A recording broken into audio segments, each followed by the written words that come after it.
हरे कृष्णा। हम सब श्रील रूप गोस्वामी द्वारा विरचित श्री उपदेशामृत ग्रंथ को पढ़ेंगे। उससे पहले हम सभी से प्रार्थना है कि ये सभी प्रार्थनाएं दोहराइएगा। ओम अज्ञानतिमिरान्धस्य ज्ञानाञ्जनशलाकया चक्षुरुन्मीलितं येन तस्मै श्रीगुरवे नमः। श्रीचैतन्यमनोभीष्टं स्थापितं येन भूतले स्वयं रूपः तदा मह्यं ददाति स्वपदान्तिकम्। वन्देऽहं श्रीगुरो श्रीयुतापदकमलं श्रीगुरून् वैष्णवांश्च श्रीरूपं साग्रजातं सैगररघुनाथान्वितं तं सजीवं साद्वैतं सावधूतं परिजनसहितं कृष्णचैतन्यदेवं श्रीराधाकृष्णपादान् सहगणललिता श्रीविशाखान्वितांश्च। हे कृष्ण करुणा सिन्धो दीनबन्धो जगत्पते गोपेश गोपिकान्त राधाकान्त नमोस्तुते। तप्त काञ्चन गौराङ्गी राधे वृन्दावनेश्वरी वृषभानुसुते देवी प्रणमामि। वाञ्छाकल्पतरुभ्यश्च कृपा सिन्धुभ्यैव च पतितानां पावनेभ्यो वैष्णवेभ्यो नमो नमः। जय श्री कृष्ण चैतन्य प्रभु नित्यानंद श्री अद्वैत गदाधर श्रीवासादि गौर भक्तवृंद। हरे कृष्णा कृष्णा कृष्णा हरे हरे हरे राम राम राम हरे। धन्यवाद।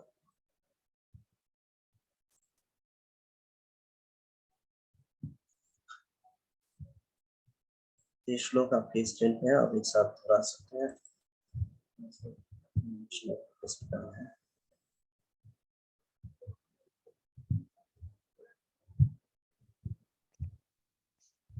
वाचो वेगम मनसा क्रोध वेगम जीवा वेगम उदर उपस्थ वेगम एतान वेगान यो विषेत धीरा सर्वामिपाम इमाम पृथ्वीं सस्यात् अत्यहार प्रयासश्च जल्पो नियमाग्रह जंगसंगस्य लोल्यश्च षड्वीर्भक्ति विनश्यति उत्साह निश्चया धैर्यात् तत्तत्कर्म प्रवर्तनात् संगत्यागात् सतो वृते षड्वीर्भक्ति प्रसिद्धति ददाति प्रतिगणाति गुह्यम् आख्याति पश्यति भुञ्जते भोजते चैव षड्विधिं प्रीति लक्षणम्। कृष्णेति यस्याग्रिमता मनसा सेन्द्रियता दीक्षासि चेत् प्रणितिभिः भजन्त ईशम्। शुश्रूषया भजन विज्ञा मनन्यन्या निन्दादिशून्या हृदयम् ईप्सितं संगलब्धा। दृष्टे स्वभजनतेर्वपुश्च दोषे न प्रकर्तत्वम् इह भक्तजनस्य पश्येत्। गंगां भसां न खलो बुद्बुदाफनेर्पङ्के ब्रह्म द्रवतम् अपगच्छति निराधर्मे। स्यात् कृष्णनाम चरितादि सीतादि अविद्या पीतोत्पतात् रसनस्य न रोचिका किन्तु आदराद अनुदिनं खलौ से जुष्टा स्वादापि कर्माद् भवति तद्गद्मूल हन्ते।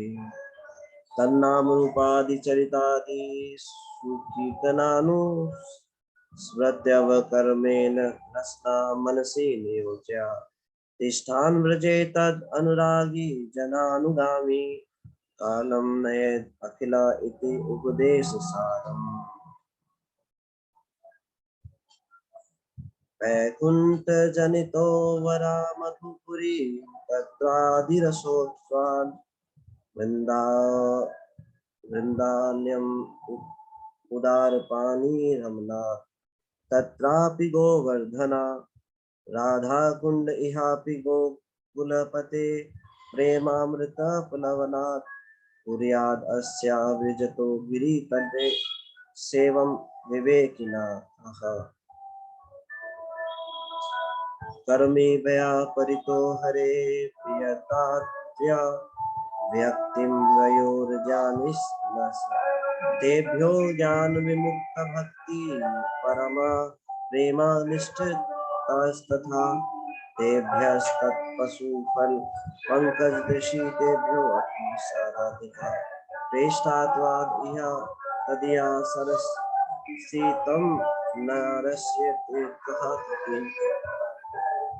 कृष्णस्य उच्चो प्रणयावशिष्टे प्रेष्याभ्यो अपि राधा कुण्डम् चास्यां मुनिभिरभितस्त्रज एव विधायि यत्प्रस्थेरपि आलम् अनुबलं किं पुनर्भक्तिभाजं तत्प्रेमादं सकृत् अपि सरास्वतुर अविष्करोति। ये थे 11 श्लोक उपदेशामृत के। तो सबसे पहले हम आज पहले श्लोक में चर्चा करेंगे।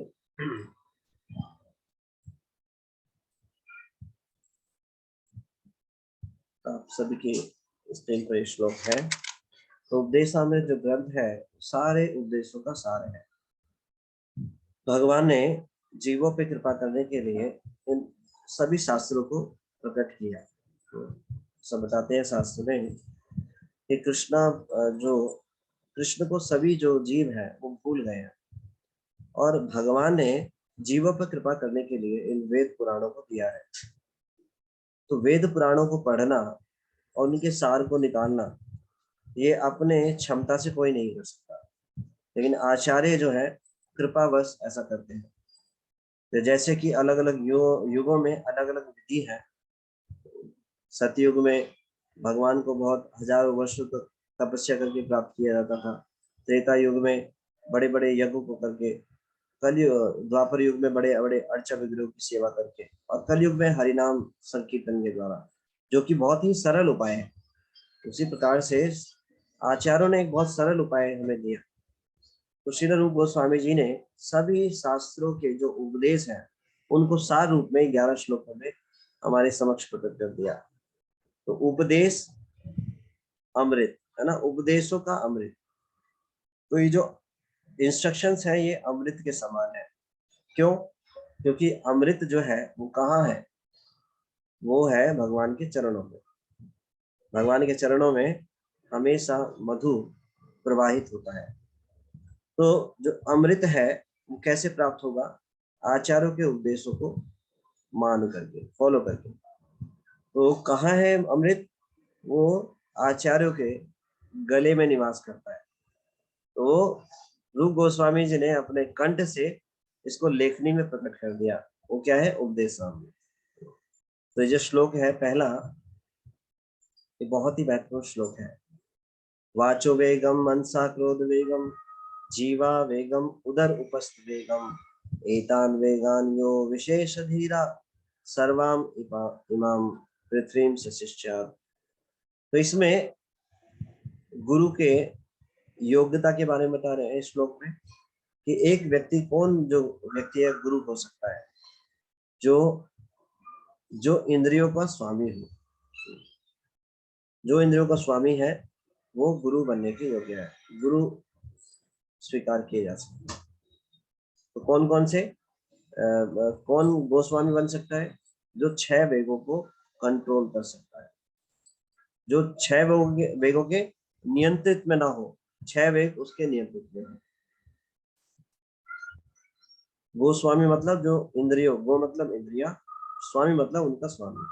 तो जो इंद्रियों का स्वामी है, और गोदास मतलब जो इंद्रियों के वश में हो, वो इंद्रियों का दास हो।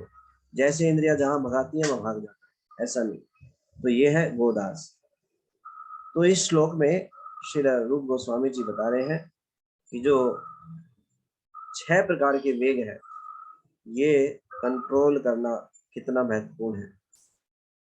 भक्ति करने के लिए मनुष्य देह, मनुष्य चेतना की आवश्यकता है। मनुष्य चेतना क्या है? मनुष्य चेतना ये है कि वो शास्त्रों को धर्म के अनुसार जीवन को जिए। आहार निद्रा भय मैथुनम च समान में तक पशु भी नारायणा धर्मे हितेषु अधिक विशेषा धर्मे नहीं ना पशु भी समान। तो धर्म के अनुसार अगर नहीं चलने का ये नियम बनाया है, प्रण बनाया है, इसका मतलब अभी मनुष्य के स्तर पे नहीं है। और मनुष्य के स्तर पे आए बिना भगवान की भक्ति नहीं हो सकती। तो अगर कोई वेगों को संयमित ना करे, कंट्रोल ना करे, तो मनुष्य के स्तर पे नहीं होता। तो इस श्लोक में यही बताया गया है, बिना मनुष्य के स्तर पे आए हुए भक्ति के कार्य संपन्न नहीं हो पाएंगे। तो भक्ति के संबंधित इंस्ट्रक्शंस आगे वाले श्लोकों में तो गोस्वामी जी बता रहे हैं। तो यहाँ पर जो योग्यता बता रहे हैं ऐसे व्यक्ति की जो भक्ति कर सकता है। और महत्वपूर्ण जो है सबसे जो है ये बताया कि कौन व्यक्ति गुरु हो सकता है। तो कौन गुरु हो सकता है? जो 6 वेगों को कंट्रोल करना जानता है, जो 6 वेग हो जिसके कंट्रोल में। और कौन भक्ति कर सकता है? जो मनुष्य चेतना के स्तर पे हो, तो जो ये प्रण बनाता है कि मैं शास्त्रों के अनुसार अपने जीवन को जीऊंगा, वेगों के अनुसार नहीं, इंद्रियों के अनुसार नहीं। तो ये श्लोक का अनुवाद तात्पर्य पढ़ेंगे। वह व्यक्ति जो वाणी के वेग को, मन की मांगों को, क्रोध की क्रियाओं को तथा जीव, उदर तथा जनेंद्रियों के वेगों को सहन कर सकता है, वह सारे संसार में शिष्य बनाने के लिए योग्य है। तो हम बहुत विस्तार में नहीं पढ़ेंगे। आने वाले समय में प्रभु जी इसको बहुत विस्तार से कराएंगे उपदेश हमें ग्रंथ को। प्लीज म्यूट कर दीजिए।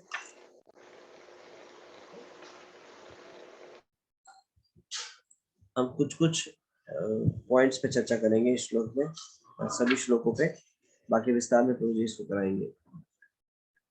तो इस श्लोक में 6 वेगों को जो कंट्रोल करने के लिए बताया जा रहा है। श्री रूप गोस्वामी जी बता रहे हैं कि बहुत ही महत्वपूर्ण है। जब ये उपदेश अमृत, मतलब सारे उपदेशों का ये सार है एक प्रकार से, तो ये बहुत ही महत्वपूर्ण चीज है। हमें केवल पढ़कर इसको नहीं छोड़ना है, हमें पढ़कर इसको समझना है कि कितना महत्वपूर्ण है। अगर ये हम इन चीजों का पालन नहीं करेंगे तो भक्ति के कार्यों को कर नहीं पाएंगे। ये इंद्रियों के वेग इतने प्रबल है, इतने वेगवान है कि ये एक जो डिटरमाइन नहीं है, जो जो दृढ़ संकल्प नहीं है भक्ति के नियमों को पालन करने के लिए, वो ये सारे वेग उसको भगा कर ले जाएंगे। ये इस बात की चर्चा भगवत गीता में भी आती है कि जो इंद्रियां हैं वो इतनी बलवान है, इतनी बलवती है कि जो प्रयास कर रहा है उसको भी भगा कर ले जाता है। तो हमें इसको दृढ़ संकल्प लेना होगा कि हमें वेगों के जो जो जो ये वेग है इनको पूरा करने का प्रयास नहीं करना है। वेग तो आएंगे, लेकिन कोई भी ऐसे प्रयास नहीं करने हैं जिससे कि हम वेगों को उनके लिए उनको उनकी जो डिमांड्स हैं उनको पूरा करने में लगते हैं। उनको इग्नोर करना है, उनको हटाना है। कैसे? भगवान के नाम के द्वारा, भक्तों के संग के द्वारा। हरे कृष्ण कृष्ण कृष्ण हरे हरे, हरे राम राम राम हरे हरे। तो पहले 2 श्लोकों में ये अनफेवरेबल थिंग्स के बारे में बताया है, जो हमें उपदेश में 11 श्लोक है। 2 श्लोकों में ये बताया है कि हमें जो ये जो अनफेवरेबल सर्कमस्टेंसेस है इनसे अपने आप को सुरक्षित रखना है, जो भक्ति के प्रतिकूल है। क्या क्या है? 6 वेग ये भक्ति के प्रतिकूल है, तो हमें सावधान रहना है। वाणी के वेग को, मन की मांगों को, क्रोध की क्रियाओं, जीव, उदर तथा जनेन्द्रिया, इनके वेगों को सहन करना है।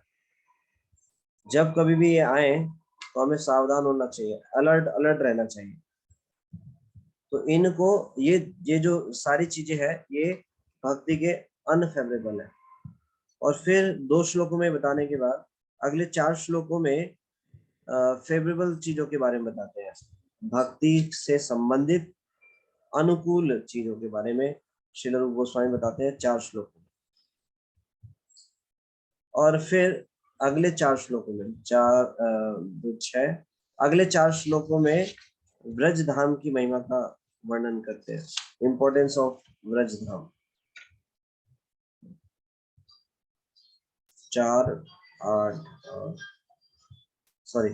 5 श्लोकों में।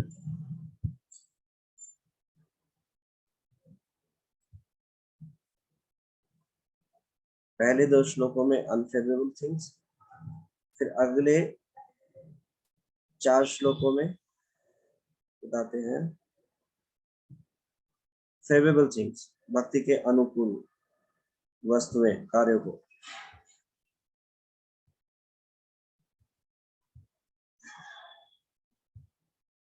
नहीं, 5 श्लोकों में बताते हैं फेवरेबल, अनुकूल चीजों, और फिर 4 श्लोकों में, अगले 4 श्लोकों में बताते हैं ब्रज धाम की महिमा। तो पहले 1 से लेकर 2 श्लोक में अनफेवरेबल थिंग, भक्ति के प्रतिकूल कार्य, और फिर 3 श्लोक से लेकर 7 श्लोक तक भक्ति के अनुकूल कार्य, और फिर 4 श्लोकों में 8 श्लोक से लेकर 11 श्लोक तक ब्रज धाम की महिमा। तो पहले श्लोक के अनुवाद पढ़ेंगे। वह व्यक्ति जो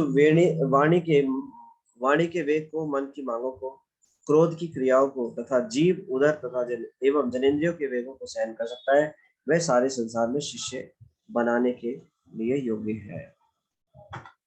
तात्पर्य जगतगुरु श्रील प्रभुपाद जी की जय। श्रीमद् भागवतम 6.1.9 और 10वें श्लोक में परीक्षित महाराज ने सुखदेव गोस्वामी से अनेक बुद्धिमत्तापूर्ण प्रश्न किए। उनमें से एक प्रश्न था, यदि लोग अपनी इंद्रियों को वश में नहीं कर सकते तो वे प्रायश्चित क्यों करते हैं?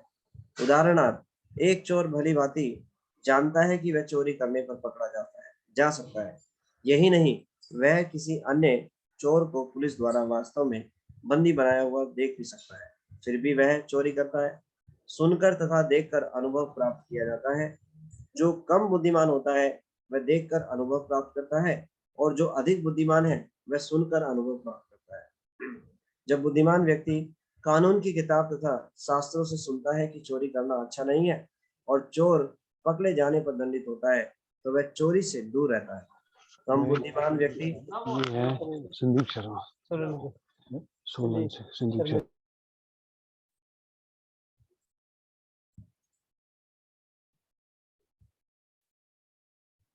कम बुद्धिमान व्यक्ति हो सकता है पहले पकड़ा जाए और दंडित खोले, जब जाकर वह यह सीख पाए कि चोरी नहीं करनी चाहिए।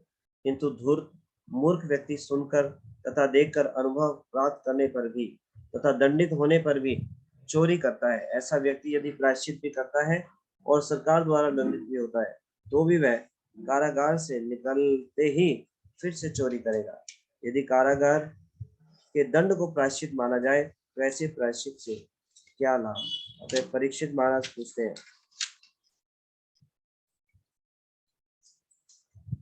ये श्लोक इसमें नहीं आ रहा है।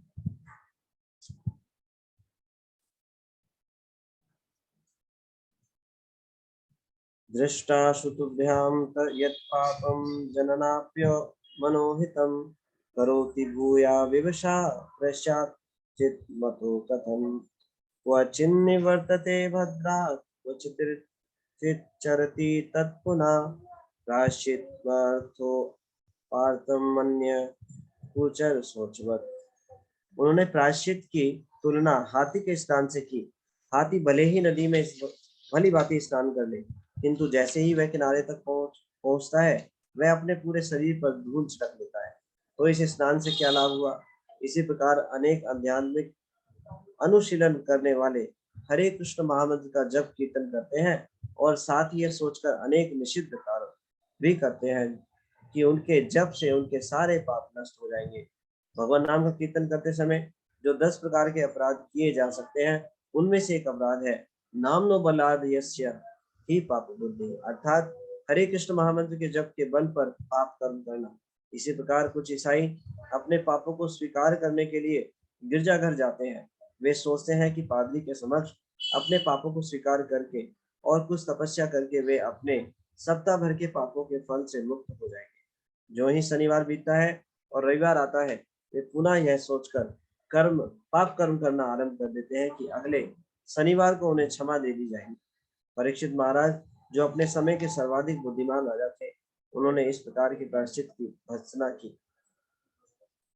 सुखदेव गोस्वामी जो समान रूप से बुद्धिमान थे और जो महाराज परीक्षित के योग्य गुरु थे, उन्होंने राजा के प्रश्नों का उत्तर दिया और इसकी पुष्टि की प्रायश्चित के विषय में उनका कथन सही था। पाप कर्म का निराकरण पुण्य कर्म से कभी नहीं किया जा सकता। अतएव असली प्रायश्चित तो हमारी सुप्त कृष्ण भावना को जागृत करना है। असली पश्चाताप तो वास्तविक ज्ञान की प्राप्ति है और इसकी एक प्रमाणिक विधि होती है। जब कोई नियमित रूप से स्वच्छ रहने की प्रक्रिया का पालन करता है तो वह बीमार नहीं पड़ता। मनुष्य जीवन कुछ निश्चित सिद्धांतों के अनुसार अपने मूल ज्ञान को पुनर्जागृत करने के निमित्त होता है। ऐसे नियमित जीवन को तपस्या कहा जाता है। कोई भी मनुष्य तप तथा ब्रह्मचर्य, मनोनिग्रह, इंद्रिय निग्रह, दान, सत्य, शुद्धि तथा योगासन का अभ्यास करके धीरे धीरे असली ज्ञान के स्तर या कृष्ण भावनामृत के स्तर तक ऊपर उठ सकता है। किंतु यदि कोई इतना भाग्यशाली हो कि उसे शुद्ध भक्ति की संगति प्राप्त हो जाए, तो शुद्ध भक्ति की संगति प्राप्त हो सके तो वह सरलता से योग प्रक्रिया द्वारा मन को वश करने के सभी अभ्यासों का अतिक्रमण केवल कृष्ण भावनामृत के विधि निषेधों का अनुसरण करके तथा प्रमाणिक आध्यात्मिक गुरु के निर्देशन में परमेश्वर की सेवा में संलग्न रहकर कर सकता है। कृष्ण भावनामृत के विधि निषेध इस प्रकार है: अवैध मैथुन से दूर रहना, मांसाहार न करना, नशा न करना तथा जुआ न खेलना। श्री रूप गोस्वामी इसी सरल विधि की संस्तुति कर रहे हैं। सर्वप्रथम मनुष्य को अपनी वाणी पर संयम रखना चाहिए। हम में से प्रत्येक व्यक्ति में बोलने की शक्ति है। जैसे ही हमें अवसर मिलता है हम बोलने लगते हैं। यदि हम कृष्ण भावनामृत की बात नहीं करते तो केवल व्यर्थ की अन्य अनेक बातें करते रहते हैं। जिस तरह मेंढक खेत में टर्राता है, उसी तरह कोई भी व्यक्ति जिसके पास जीभ है वह बोलना चाहता है, भले ही उसे जो कहना है वह मुक्तापूर्ण क्यों न हो। लेकिन मेंढक की टर सर्प को आमंत्रित करती है, यहाँ आओ और मुझे खाओ। यद्यपि यह मृत्यु को आमंत्रण देना है, फिर भी मेंढक डराता रहता है। भौतिकवादी पुरुषों एवं मायावादी दार्शनिकों के बोलने की तुलना मेंढकों की टरराहट की जा सकती है। ये सदैव व्यर्थ की बातें करते रहना और अपने को पकड़ाने के लिए मृत्यु को आमंत्रित करते रहना है। लेकिन वाणी के संयम का अर्थ अपने पर थोपी गई चुप्पी, मौन की बाह्य क्रिया नहीं होती। जैसा कि मायावादी दार्शनिक सोचते हैं, ऐसा मौन कुछ समय तक सहायक प्रतीत हो सकता है, लेकिन अंततः वह विफल हो जाता है। श्री रूप गोस्वामी जिस संयमित वाणी की बात करते हैं, उसका अर्थ कृष्ण कथा की सकारात्मक विधि का समर्थन है, अर्थात बोलने की प्रक्रिया को परम भगवान श्री कृष्ण के गुणगान में लगाना। इस प्रकार जीव भगवान के नाम, रूप, गुण तथा लीलाओं की महिमा का गान कर सकती है।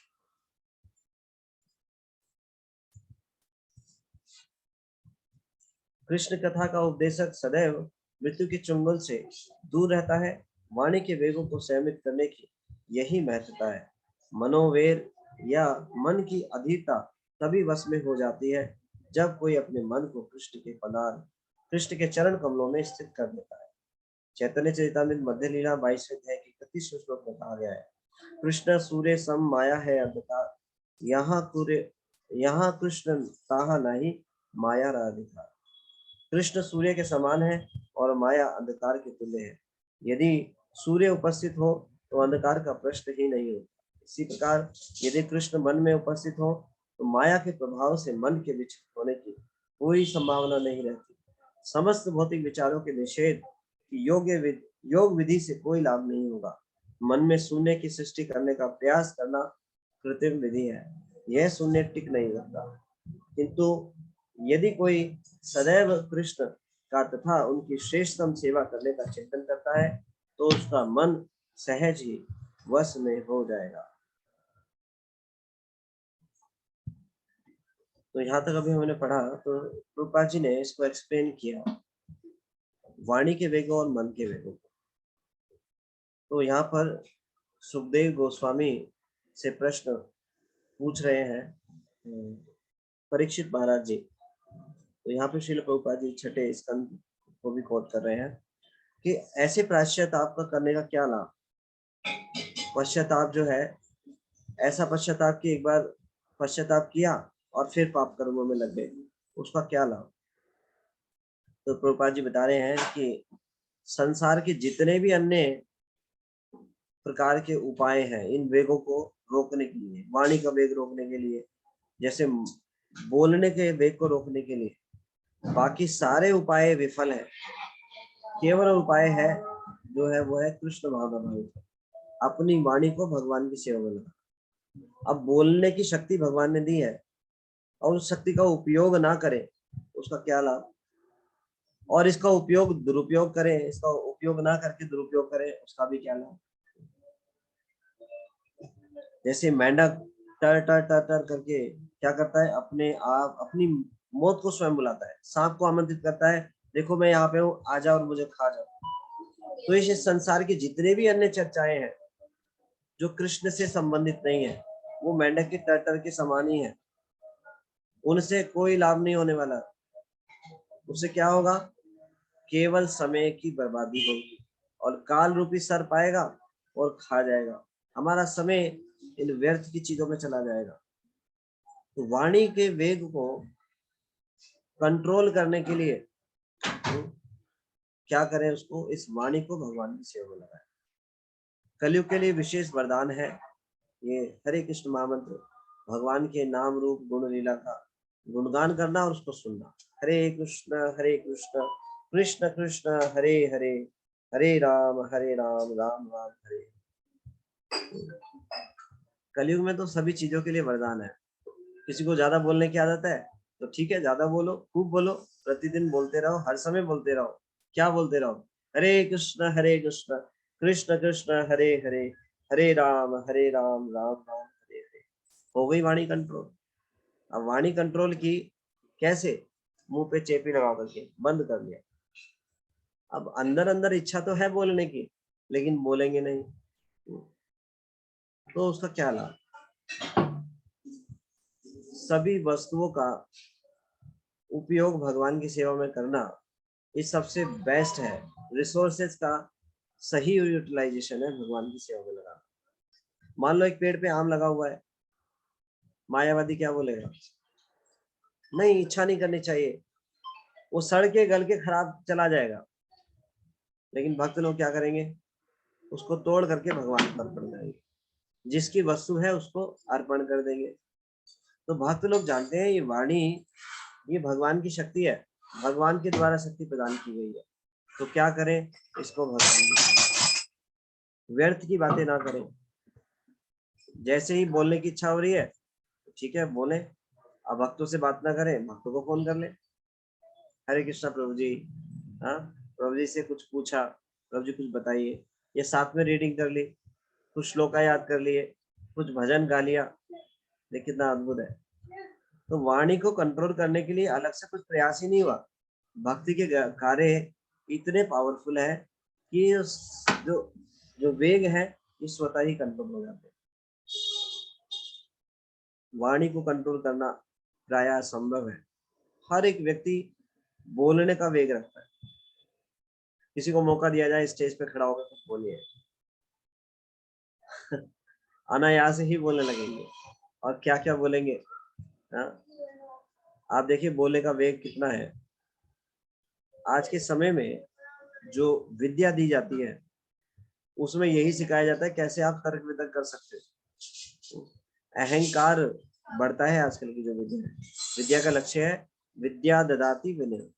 तो विनम्रता अगर नहीं प्राप्त हो रही है तो इसका मतलब विद्या ग्रहण नहीं हो रही, कुछ और हो रहा है। तो आज के जो एजुकेशन सिस्टम है उसके द्वारा अहंकार की वृद्धि हो रही है। तो हर एक व्यक्ति किसी भी टॉपिक पे बहस करने के लिए तैयार है, ग्रुप बनाकर चर्चा करने के लिए तैयार है। तो ऐसे लोगों को सलाह दी जाती है क्या करें, व्यर्थ का समय बर्बाद ना करें। ऐसे व्यर्थ के प्रयासों में हमारा समय बर्बाद हो जाएगा। ये मेंढक की टर के समान है। इससे क्या होगा, सांप को आमंत्रण होगा, सांप आएगा और खा जाएगा। तो यह हमारे परिप्रेक्ष्य में यही है कि जब इन चीजों की चर्चा करेंगे तो हमारा जो समय है जो हम भगवान की सेवा में लगा सकते हैं, भगवान का गुणगान कर सकते हैं, वो सांप को आमंत्रण, काल रूपी सर्प को आमंत्रण देने के समान है। और हमारा जीवन जो है, इतना अमूल्य जीवन जो है वो व्यर्थ चला जाएगा। तो इसलिए क्या करना चाहिए, अपनी वाणी को व्यर्थ नहीं गंवाना चाहिए। भक्त लोग क्या होते हैं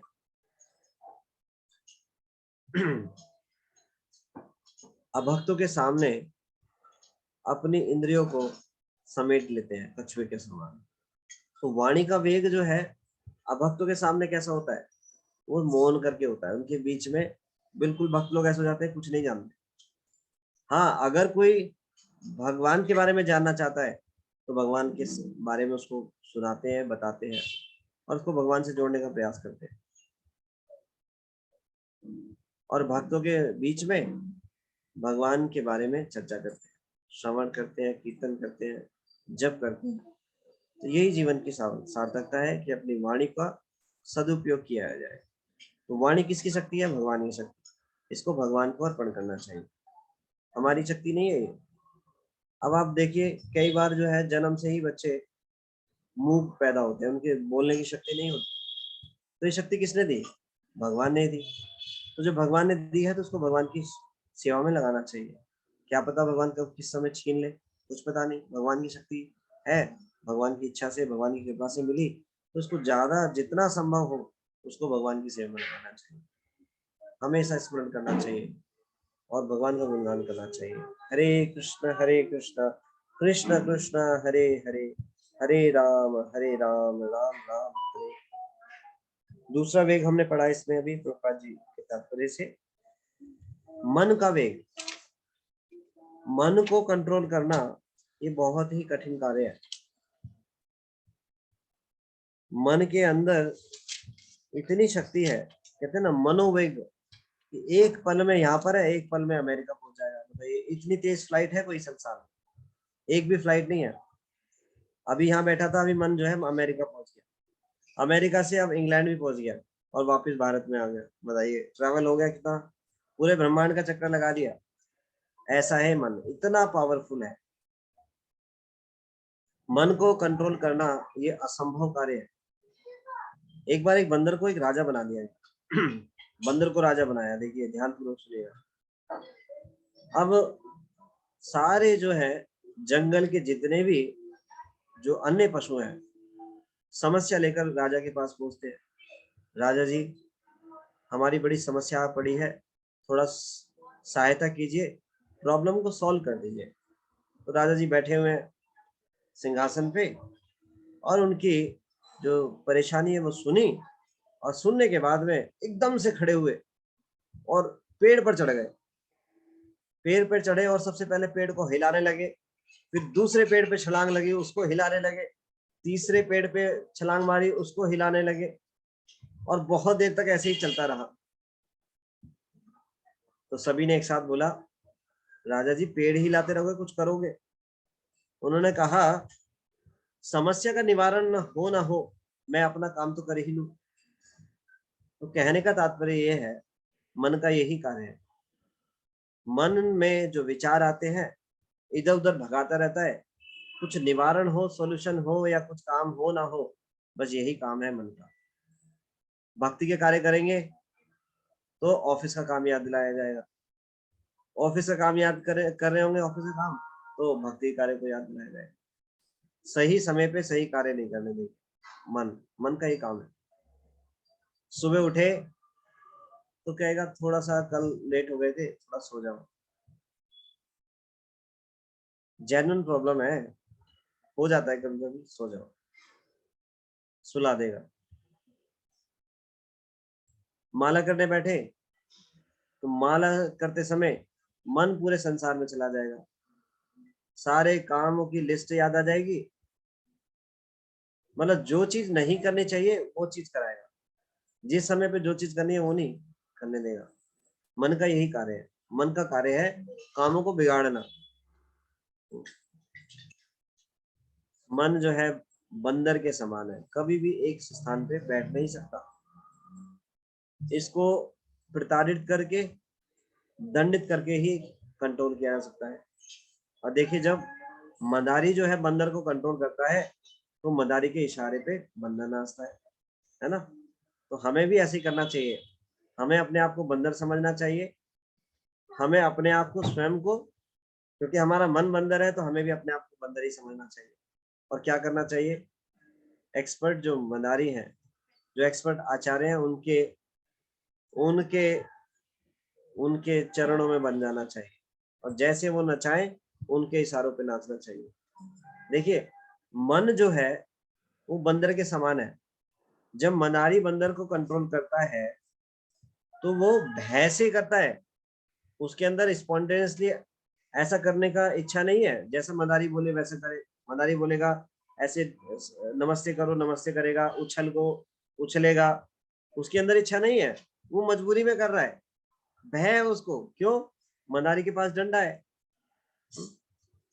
तो हमें भी, हमारे अंदर कृष्ण प्रेम नहीं है, हमें जो है जो उचित भय है, जो हमारे अंदर जो जो फेवरेबल भय है वो होना चाहिए। आचार्यों के प्रति इस प्रकार के भय, उनके प्रति जो आदर पूर्वक जो भय है वो हमारे अंदर होना चाहिए। हमारे अंदर कृष्ण प्रेम नहीं है, लेकिन हम जब भयभीत होकर कि अगर हम इनके आदेशों का पालन नहीं करेंगे तो इस संसार में जो है ऐसे ही कष्ट झेलते रहेंगे, भगवान के चरण कमल प्राप्त नहीं होंगे, भगवान का प्रेम प्राप्त नहीं होगा। इस प्रकार से हमें उनके इशारों पे नाचना चाहिए। यही विधि है मन को कंट्रोल करने की। अगर बोले नाम जप से कंट्रोल कर लेंगे, हाँ नाम जप से 100% होता है, लेकिन क्या हमारा नाम में मन लगता है? नहीं लगता। इसलिए माला को छोड़ देंगे? नहीं, छोड़ नहीं सकते। तो इसलिए क्या करना चाहिए? अपने आप को आदेशों से बांधना चाहिए। आचार्यों ने बताया, श्रील प्रभुपाद जी ने बताया मिनिमम 16 माला, तो हमें 16 माला करना चाहिए विदाउट फेल। और जैसे बताया जाए वैसे करना चाहिए, भक्तों के संग में सुबह मॉर्निंग में करना चाहिए, तब ये मन जो है कंट्रोल हो जाएगा, अदरवाइज असंभव है मन को कंट्रोल करना। ऐसे ऐसे विचार आते हैं, जो पड़ोस में बैठा हुआ है उसके बारे में क्या क्या सोच रखा है उसको पता चल जाए, वो कहेगा हाँ मेरे बारे में ऐसा सोचा था। इतना दुष्ट है ये, एक ही पल में किसी के बारे में कुछ भी विचार ले आता है।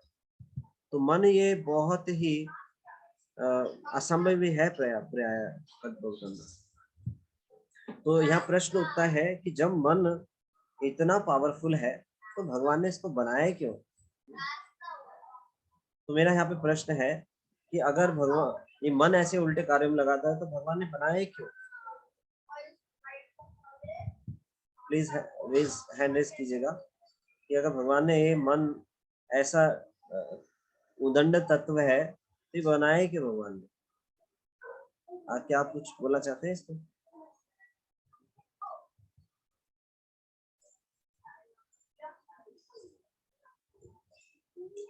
Please raise hand.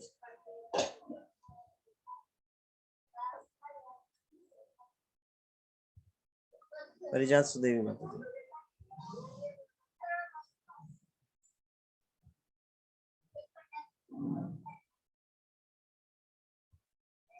Parijat Sudevi माता, अच्छा ये अनम्यूट। ओके माता जी, अभी अनम्यूट कर सकते हैं। हरे कृष्णा प्रभु जी, धन्यवाद प्रणाम। हरे कृष्णा माता जी। प्रभु जी पहले से ही क्षमा चाहती हूँ, हो सकता है मेरे विचार गलत हो, लेकिन जो आया वो कहना चाहती हूँ प्रभु जी। ये लगता है कि अगर मन नहीं होता तो फिर भगवान को भी याद कैसे कर पाते प्रभु जी? उनकी भक्ति में फिर कहते हैं कि मन उनमें लगाओ, अगर मन होता ही नहीं तो फिर कैसे लगता है? इसलिए मन तो जरूरी है, लेकिन उस पर कंट्रोल करना भी जरूरी है प्रभु जी। शायद मेरे विचारों से अगर गलत हो प्रभु जी तो क्षमा चाहती हूँ। हरे कृष्णा प्रभु जी, धन्यवाद प्रभु। नवीन प्रभु जी। हरे कृष्ण जी, प्रणाम। हरे कृष्णा। प्रभु जी मैं गलत हो सकता हूँ, मुझे मेरी बुद्धि नहीं जा रहा, उसके हिसाब से आंसर देना प्रभु जी। प्रभु जी मुझे लगता है प्रभु जी मन जो है ना प्रभु जी वो फ्री विल का सूचक है कि फ्री विल आदमी कर पाए। और प्रभु जी इसलिए मन दिया हुआ है कि प्रभु जी जो हमें इस धरती पर डाला है कष्ट भोगने के लिए, तो उसके लिए प्रभु जी एग्जाम है, जो टफेस्ट एग्जाम है वो है मन। अगर आप मन को पास कर लेते हो, मन को जीत लेते हो, तो आप एलिजिबल हो मतलब आगे के भगवत धाम में जाने के लिए। तो प्रभु जी वो ये है, ये एज अ एग्जाम है हमारे लिए। हरे कृष्ण जी, प्रणाम। Thank you. खुद ही प्रश्न जी।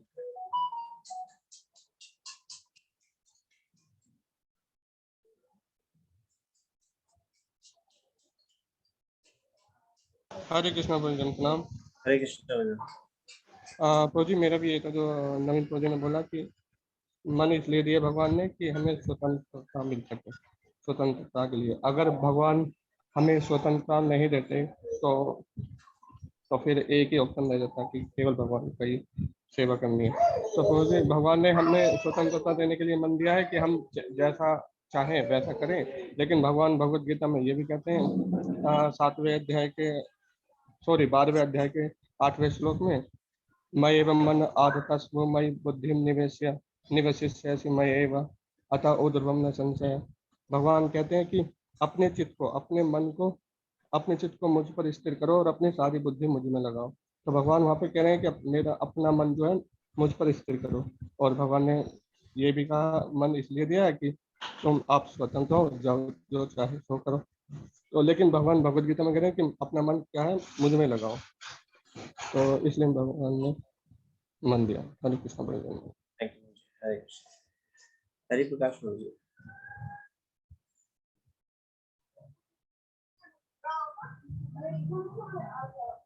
हरि प्रकाश प्रभु जी।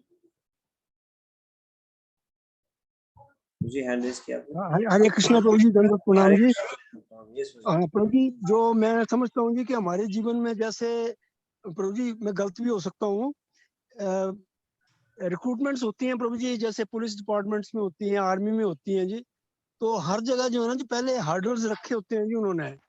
जब हम उन्हें पार करते हैं जी, तभी हम जो है उसमें हमारी सिलेक्शन होती है जी। तो हमें तो भक्ति में अगर पहुंचना है जी, तो उसके लिए ये मन को मारना जो है ना जी, मन को जैसे आपने बताया जी कि बंदर की तरह समझाना जो है, उसको क्या समझाना है वो हम कर सकते हैं प्रभु जी। हरे कृष्णा प्रभु जी, दंडवत प्रणाम जी। हरे कृष्ण। विनय भूषण प्रभु जी। कृष्ण बदन। हरे कृष्ण। मुझे ऐसा लगता है जब हम भगवान धाम से विद्रोह करके यहाँ आए तो भगवान जी ने हमें सब कुछ आजादी दी, तो फिर अगर मन नहीं दिया होता तो हम सोचने समझने की शक्ति मन से ही आएगी। तो जी हम कहीं ना कहीं एक वो साथ में डाल दिया प्रभु जी ने।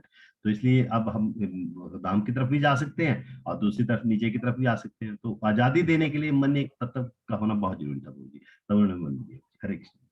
हरे Krishna. Thank you. Hare Krishna. Thank you all the devotees. तो जो सूक्ष्म तत्व है मन बुद्धि अहंकार, बुद्धि मन से ज्यादा सूक्ष्म तत्व है, लेकिन मन बहुत महत्वपूर्ण तत्व है।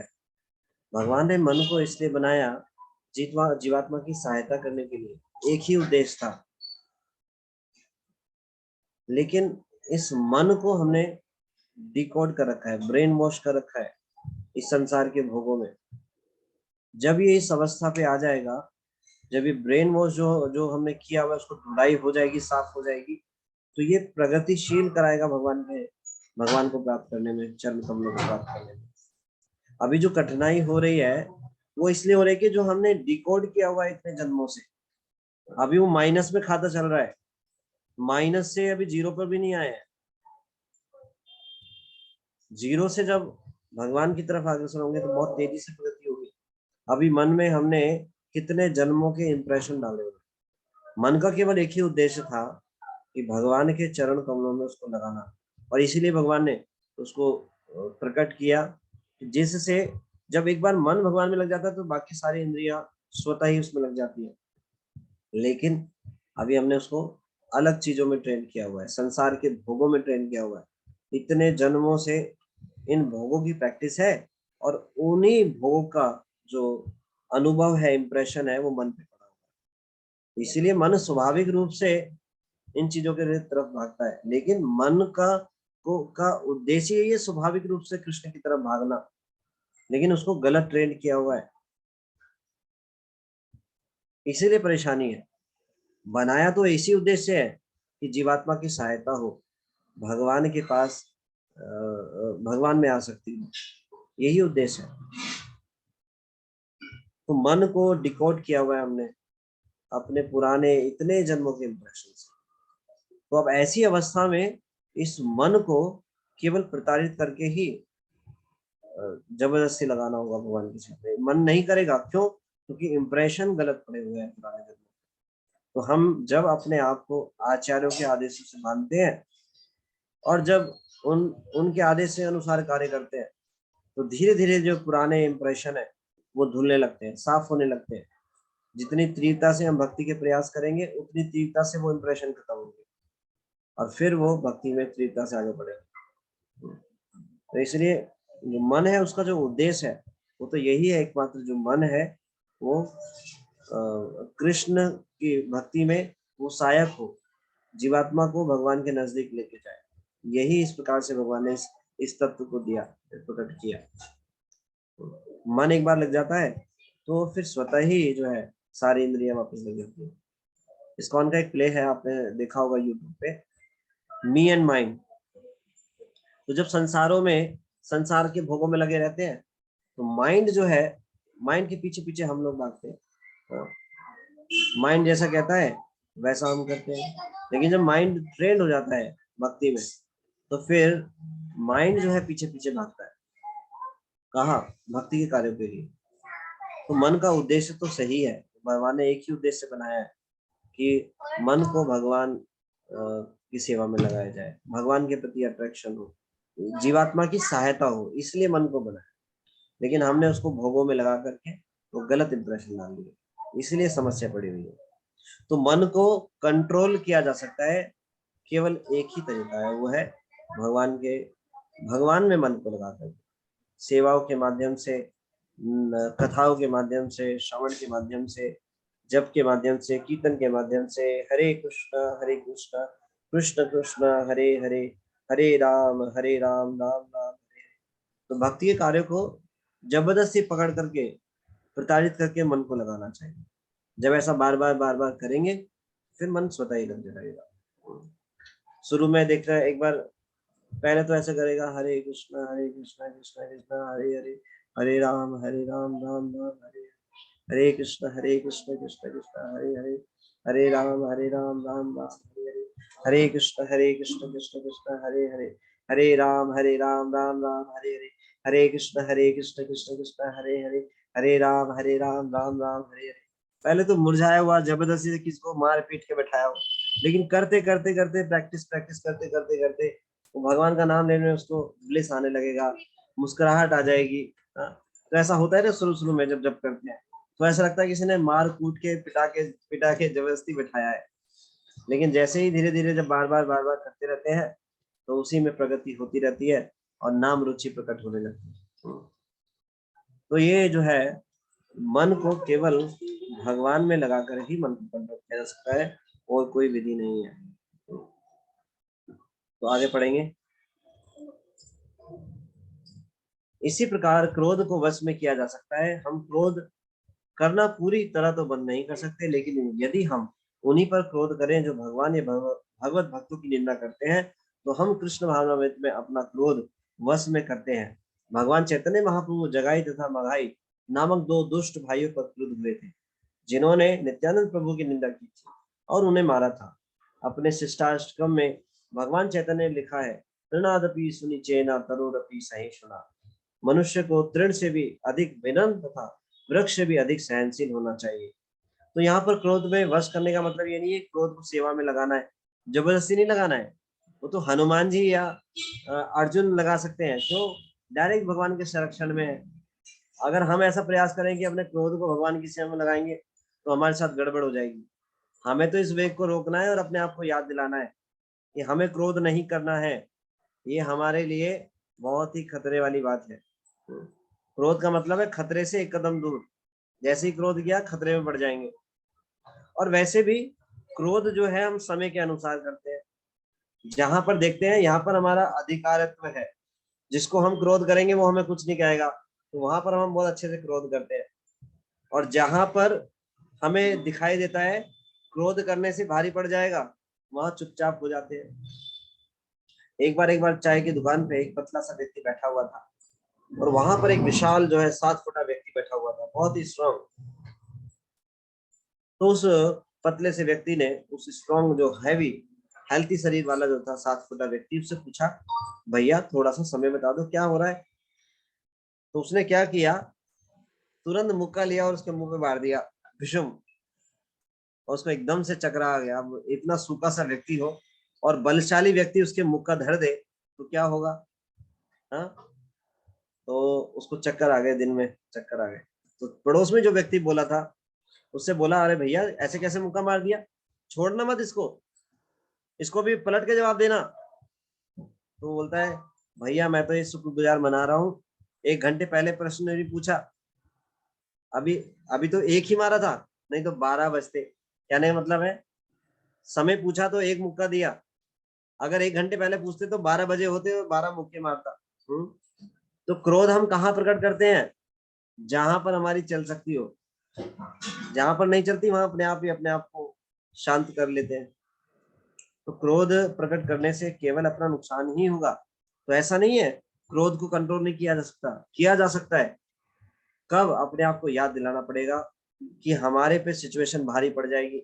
जैसे उस व्यक्ति ने उस स्थिति में ये देखा कि अगर मैंने 1 घंटे पहले अगर देखा हो, प्रश्न पूछा होता तो 12 मुक्के पड़ते, अभी तो एक ही पड़ा है भैया। तो इसलिए अपने आप को याद दिलाना चाहिए कि क्रोध नहीं करना है। तो अगर ये बोले कि कोई क्रोध को कंट्रोल नहीं किया जा सकता, क्रोध को कंट्रोल करते हैं, क्यों नहीं करते हैं? ऑफिस में देखें, बॉस इतना क्या क्या नहीं कहता, वहां कंट्रोल नहीं करते क्या? वहां भी तो क्रोध आता है, अंदर अंदर क्रोध से जल रहे होते हैं। क्या क्रोध को बाहर लेकर आते हैं? नहीं आते। फिर हम क्रोध कहाँ दिखाते हैं? जहां हमारी चलती है, जहां बेचारे हमें कुछ कहेंगे, है ना। जैसे हर एक व्यक्ति के कुछ कुछ फॉलोअर्स होते हैं, घर में बच्चे, पत्नी, उनके अपने आप को स्वामी मानते हैं, है नहीं, लेकिन मानते हैं। तो बच्चों पे ऐसा क्रोध दिखाएंगे, पत्नी पे क्रोध दिखाएंगे, या ऐसे गरीब व्यक्तियों पे, रास्ते में चल रहे हैं रिक्शा वाले पे क्रोध दिखाएंगे, इस प्रकार से मजदूरों पे क्रोध दिखाएंगे। तो ऐसा नहीं है कि क्रोध को कंट्रोल नहीं किया जाता, प्रतिदिन के कार्यों में हम करते हैं, ऑफिस में क्रोध को कंट्रोल करते हैं। तो हमें याद दिलाना होगा अपने आप को, हमें क्रोध नहीं करना है। हमें अगर भगवान को प्रसन्न करना है तो क्रोध को, वेग को रोकना होगा। जब ये वेग आए तभी अपने आप को रोकना पड़ेगा, स्टॉप करना पड़ेगा। क्यों? अपने आप को याद दिलाना पड़ेगा, खतरे में पड़ जाएंगे, बाधा पड़ जाएगी, भक्ति में बाधा पड़ जाएगी। तो ऐसे अपने आप को याद दिलाना होगा। तो हम ऐसा नहीं कह सकते कि हम क्रोध को भगवान की सेवा में लगा सकते हैं, हमारा वो स्तर नहीं है और हमें आवश्यकता भी नहीं है। क्रोध प्रकट करने के लिए मायावादियों को जाकर क्रिटिसाइज करें, उनकी निंदा करें, नहीं, ऐसा करने की आवश्यकता नहीं है। हमें अपने इस क्रोध को, के वेग को क्या करना है? रोकना है। कैसे रोकेंगे? भगवान का स्मरण कराते, हरे कृष्ण कृष्ण कृष्ण हरे हरे, हरे राम राम राम हरे। कई बार ऐसा भी उपाय करते हैं प्रैक्टिकली भक्त लोग, जब बहुत ज्यादा क्रोध आ रहा होता है तो पानी पीते हैं, या बहुत ज्यादा भी आ रहा होता है तो कई बार भक्तों से मैंने सुना है वो स्नान करने चले जाते हैं। तो इन सब एक्टिविटीज से क्रोध शांत होता है। भगवान को याद दिलाना, मतलब आपको उस स्थान से हटाना होगा अपने आप। उस स्थान से हट करके उसका उपाय क्या है? जैसे भगवान का नाम लेना, ठंडा मतलब पानी पीना, स्नान करना, भगवान का नाम उच्चारण करते हुए, तो ये क्रोध जो है शांत हो जाता है। प्रैक्टिकली कई बार ऐसा करते हैं कि जब क्रोध आ रहा हो तो क्या करें? कम से कम 3 बार हाथ को ऊंचा करके जो उसे बोलना चाहिए, हरे कृष्णा कृष्णा कृष्णा हरे हरे, हरे राम राम राम हरे हरे, हरे कृष्णा कृष्णा कृष्णा हरे हरे, हरे राम राम राम हरे हरे, हरे कृष्णा कृष्ण कृष्ण हरे हरे, हरे राम राम राम हरे हरे। ऐसा प्रैक्टिकली बहुत लाभ होता है। जब कभी क्रोध आए तो इस चीज को कर सकते हैं, हाथ ऊपर करके लाउडली बोलना 3 बार कम से कम। तो ऐसे क्रोध के उस समय के वेग से बचा जा सकता है। तो हमें ये प्रयास बार-बार करने होंगे। तब कोई पूछ सकता है कि महाप्रभु ने क्रोध क्यों किया? बात यह है कि मनुष्य को स्वयं का सभी तरह का अपमान सहने के लिए तैयार रहना चाहिए। लेकिन जब कोई कृष्ण या उनके शुद्ध भक्त की निंदा करता है तो असली भक्त क्रुद्ध होता है और अपराधियों पर अग्नि की तरह बरस पड़ता है। क्रोध को रोका नहीं जा सकता, लेकिन उसे सही ढंग से काम में लाया जा सकता है। हनुमान ने क्रोधवश ही लंका में आग लगा दी थी, फिर भी वे भगवान रामचंद्र के सबसे बड़े भक्त के रूप में पूजे। अर्थ यह है कि उन्होंने अपने क्रोध का सही उपयोग किया।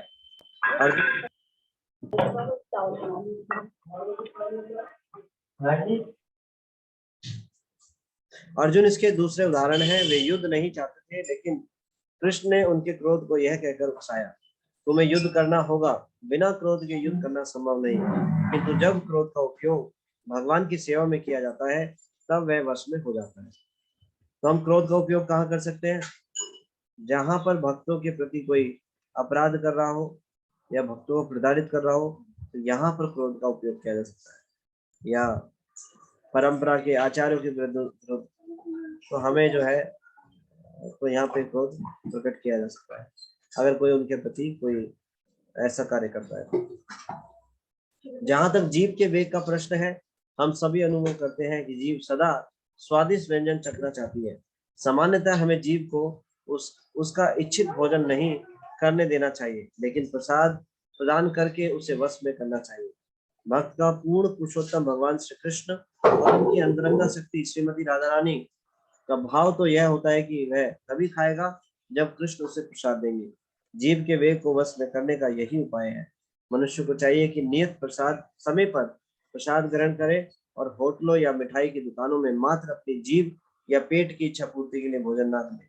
यदि हम केवल प्रसाद ग्रहण करने के नियम पर टिके रहें तो उदर तथा जीभ के वेग हमारे वश में हो सकते हैं। तो जीभ के वेग को कैसे किया जा सकता है कंट्रोल? भगवान का प्रसाद ग्रहण करके। तो ये हमें अपने आप को इस नियम से मानना चाहिए, केवल भगवान का प्रसाद ही पाएंगे, अन्य वस्तुओं को ग्रहण नहीं करेंगे। इस नियम के द्वारा जीव को कंट्रोल किया जा सकता है। कलयुग के लिए जीव जो है दो चीजों को विशेष रूप से जानते हैं, एक तो बोलना और खाना। तो कृष्ण भावनामृत में आंदोलन में ये बड़ा ही सरल है।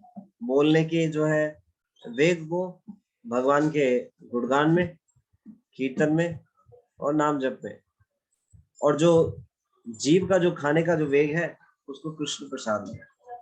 कृष्ण प्रसाद की बड़ी महिमा है। प्रसाद के माध्यम से जो हमारी इंद्रियां शुद्ध हो जाती है। तो अगर किसी को खाने का वेग है तो कृष्ण प्रसाद पाए।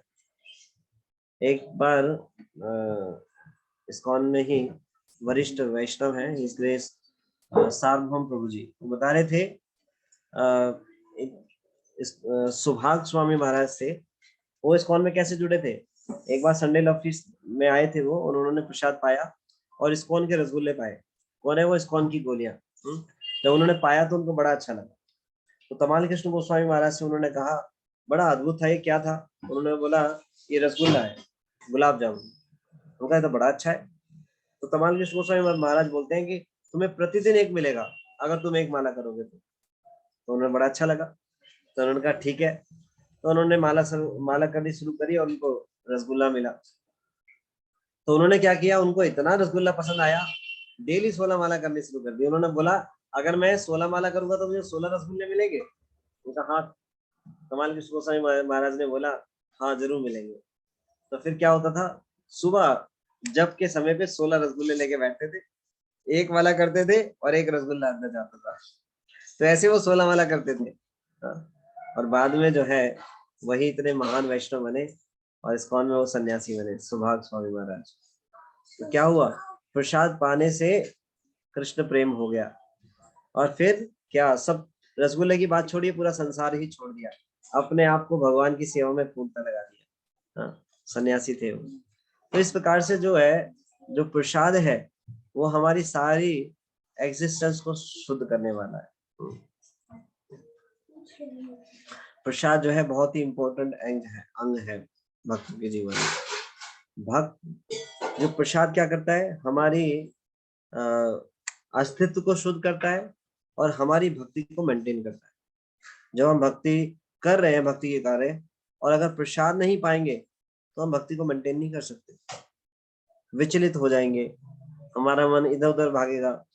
तो हमारी जो इंद्रियां है, हमारे चित्त को शुद्ध करता है प्रसाद, और हमारी भक्ति को रिटेन भी करता है। अगर हम भक्ति के कार्य करें और प्रसाद ना पाए, संसार की चीजों को अंदर डालते रहें, तो भक्ति में बहुत आगे नहीं बढ़ पाएगा। भक्ति रिटेन करना बड़ा मुश्किल हो जाता है। तो ये भक्ति में जो है प्रसाद की बहुत विशेष महिमा है। तो जीव को आसानी से कंट्रोल किया जा सकता है कृष्ण प्रसाद को पा करके।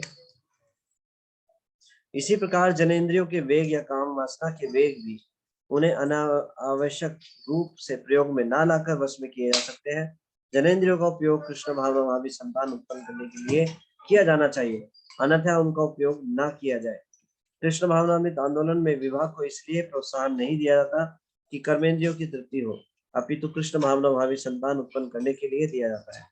जो ही बच्चे थोड़े बड़े हो जाते हैं उन्हें डलास टेक्सास के गुरुकुल में भेज दिया जाता है, जहां उन्हें पूर्णतः कृष्ण भावनाभावी भक्त बनने के लिए प्रशिक्षित किया जाता है। ऐसे अनेक कृष्ण भावनावान बच्चों की आवश्यकता है जो इस प्रकार की संतान उत्पन्न करने में सक्षम होता है।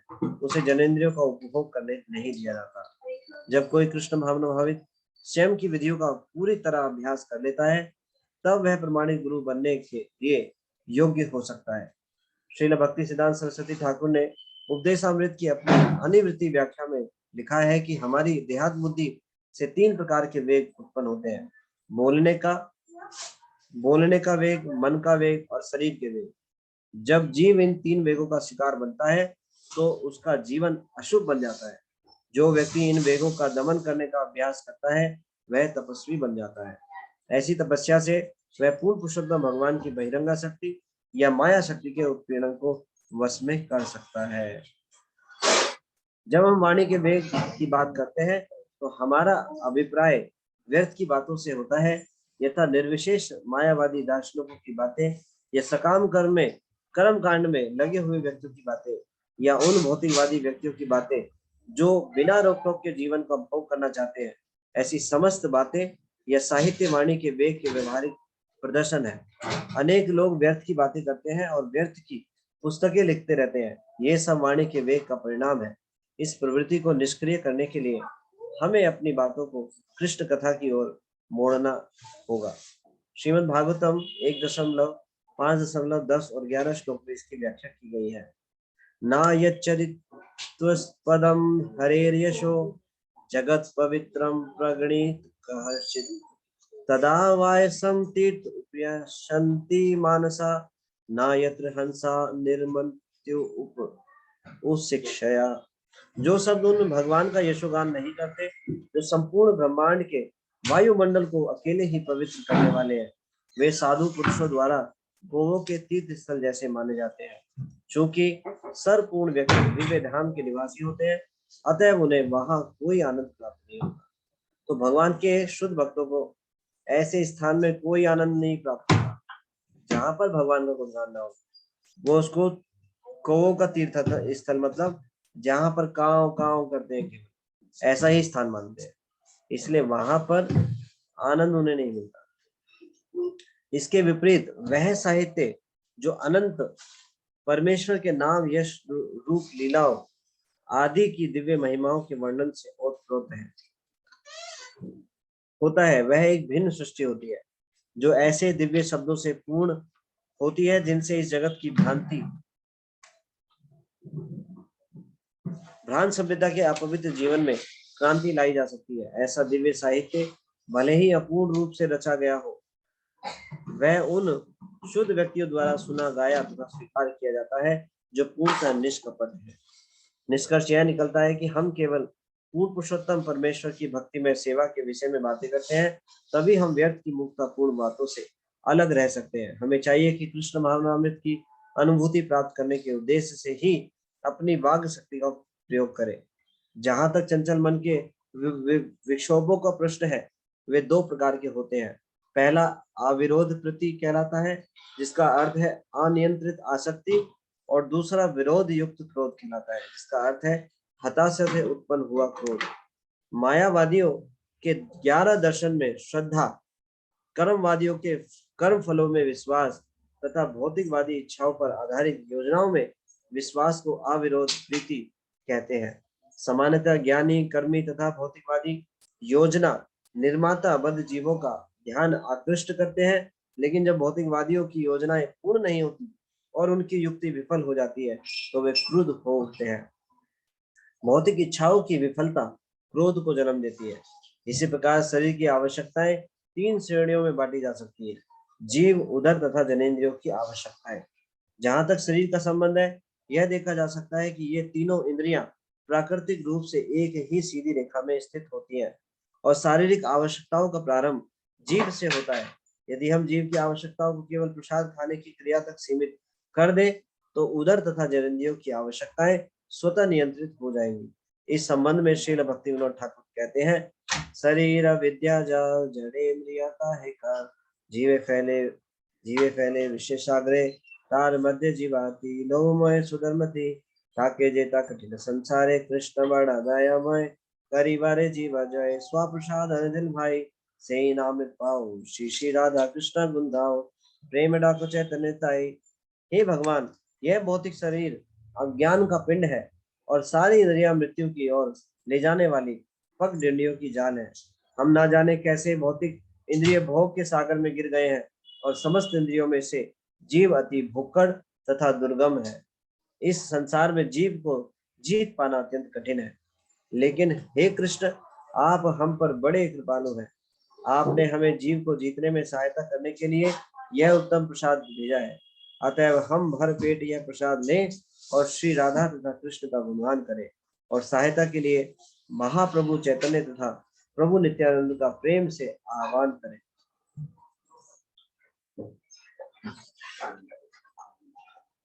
रस 6 प्रकार के होते हैं और यदि कोई इनमें से किसी एक के द्वारा विचलित होता है तो वह जीव के वेग से नियंत्रित हो जाता है। कुछ लोग मांस, मछली, केकड़े, अंडे तथा वीर्य और रक्त से उत्पन्न तथा मृत शरीर के रूप में खाई जाने वाली अन्य वस्तुओं के प्रति आकृष्ट होते हैं। अन्य लोग तरकारी, सब्जी, पालक या दूध के उत्पादों को खाने के प्रति आकृष्ट होते हैं, लेकिन यह सब जीव के वेग की तुष्टि के लिए किया जाता है। इंद्रियों की तुष्टि के लिए ऐसा भोजन करना जिसमें मिर्च तथा इमली जैसे मसाले की अत्यधिक मात्रा मिलती रहती है, कृष्ण भावना भावित व्यक्तियों के लिए त्याज्य है। पान, हरित की सुपारी तथा पान मसाला, तंबाकू, LSD, गांजा, अफीम, शराब, कॉफी तथा चाय का प्रयोग अवैध वेगों की पूर्ति के लिए किया जाता है।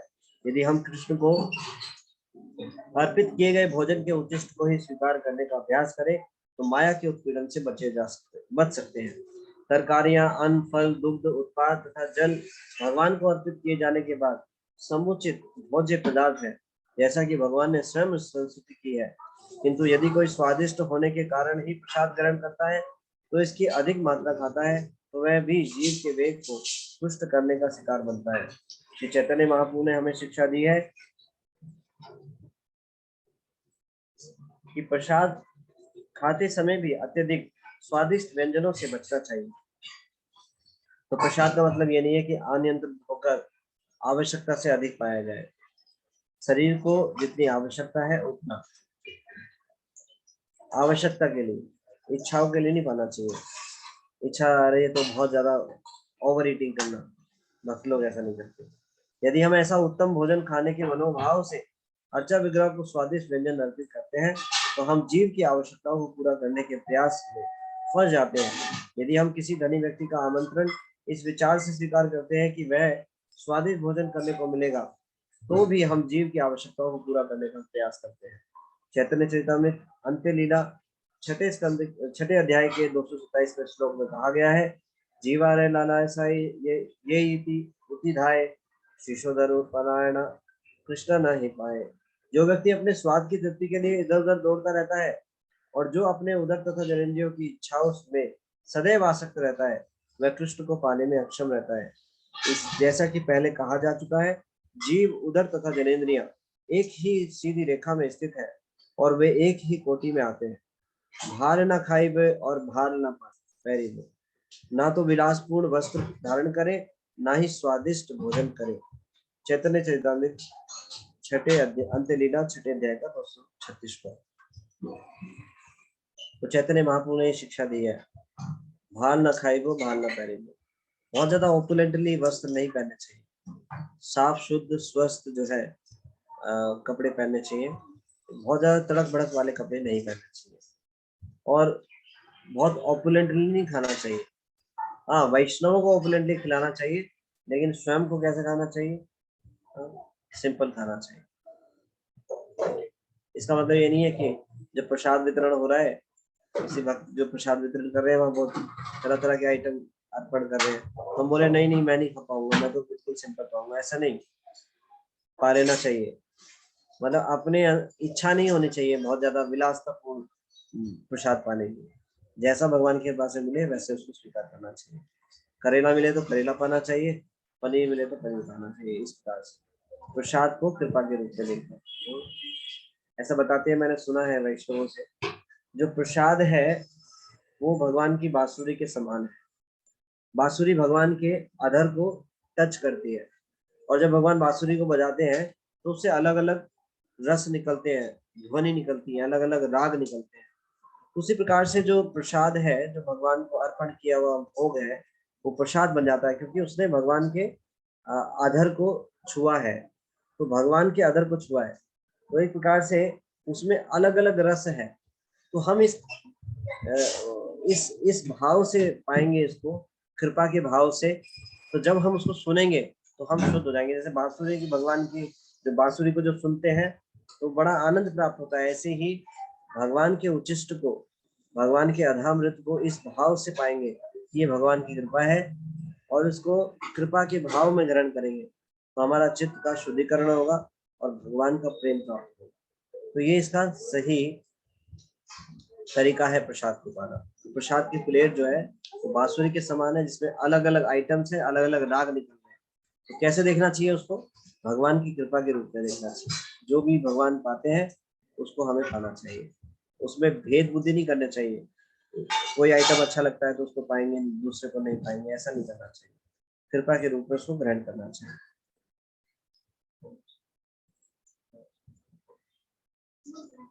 जो लोग उदर रोग से पीड़ित हैं, वे उदर के वेगों को वश में लाने में जरूर असमर्थ रहे होंगे।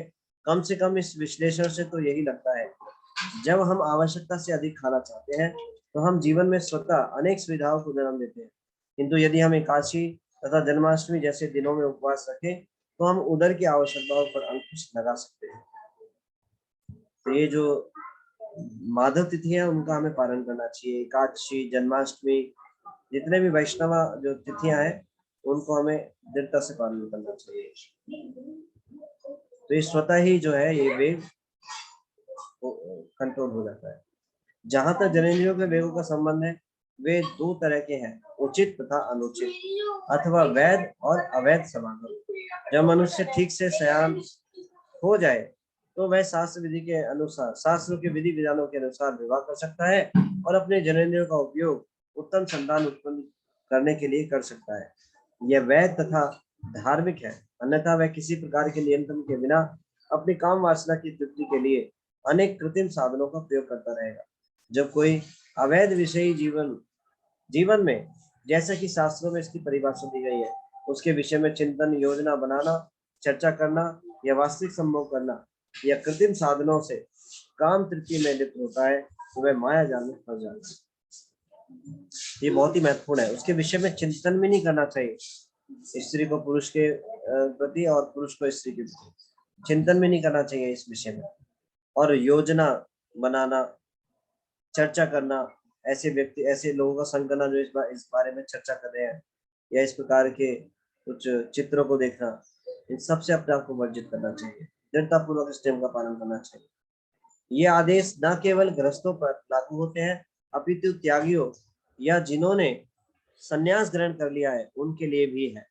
श्री जगदानंद पंडित ने अपनी पुस्तक प्रेम भगत के 7वें अध्याय में लिखा है, वैरागी भाई ग्राम्य कथा न सुनिबे काने, ग्राम्य वार्ता न कहिबे याबे मिलिबे आने, स्वपने ओ न कर भाई स्त्री संभाषण, ग्रह स्त्री छाड़िया भाई आसिया छवन, यदि चाह प्रणय रखिते गुरांगेर सने, छोटा हरिदासेर कथा थाके यन मने, भाल न खेबे आर भाल न परिबे, हृदय ते राधा कृष्ण सर्वदा सेवित।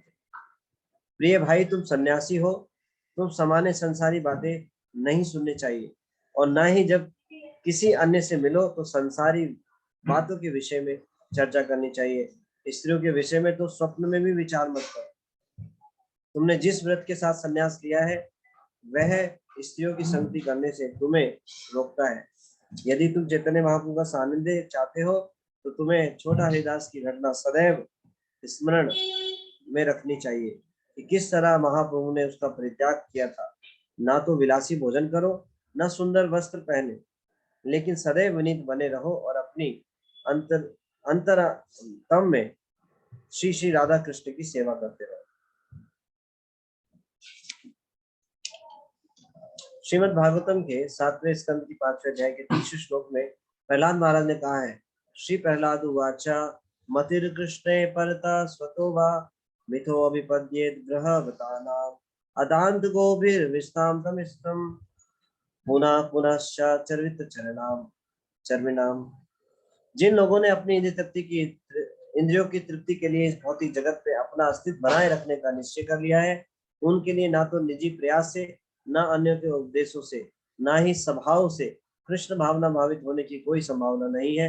वे बिना लगाम वाली इंद्रियों के द्वारा अज्ञान के गहन क्षेत्र में खींचे जाते हैं और इस प्रकार वे एक बार चबाए हुए को पुनः पुनः चबाने में उन्मत्त होकर लगे रहते हैं।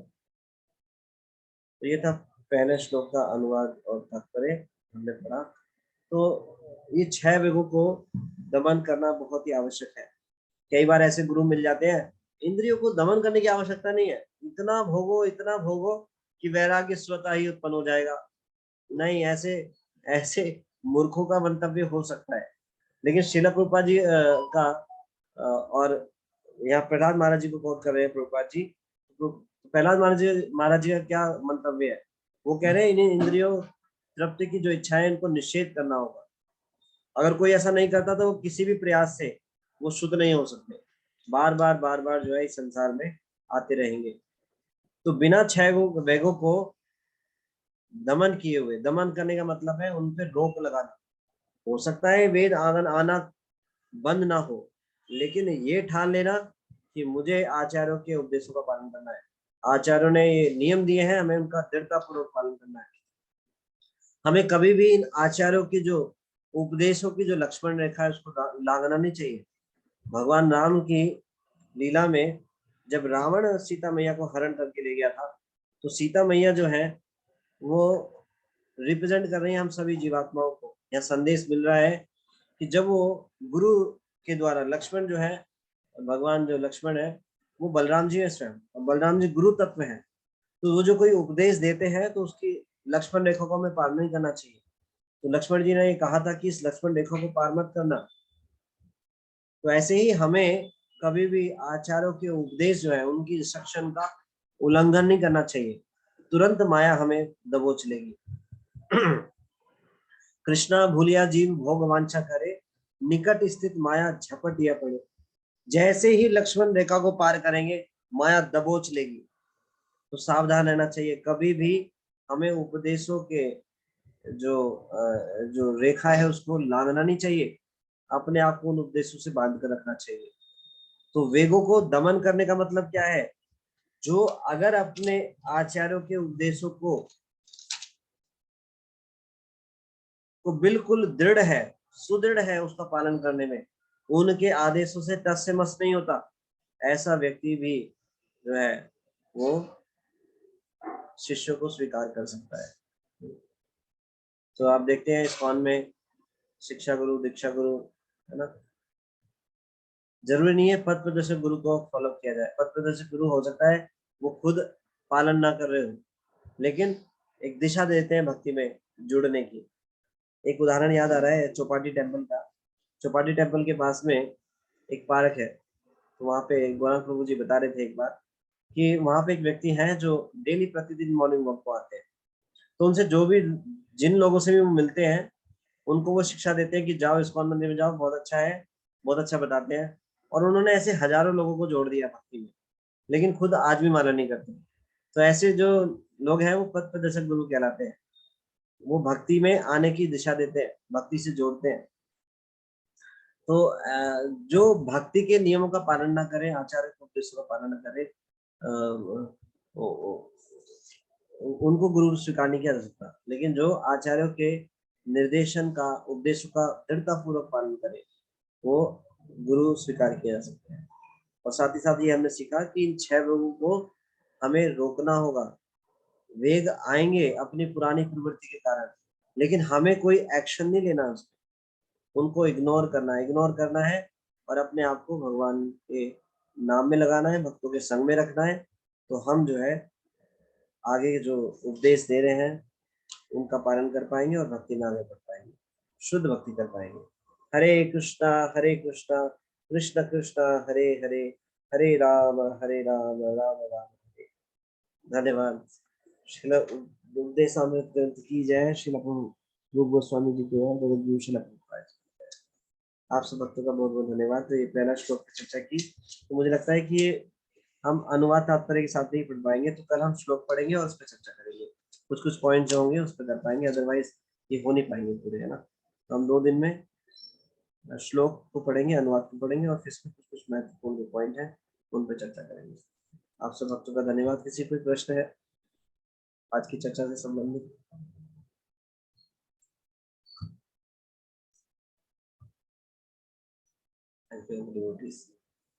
कोई प्रश्न है?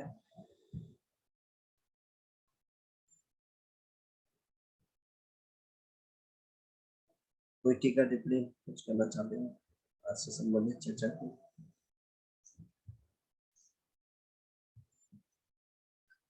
नित्य किशोरी, ये स्वागत।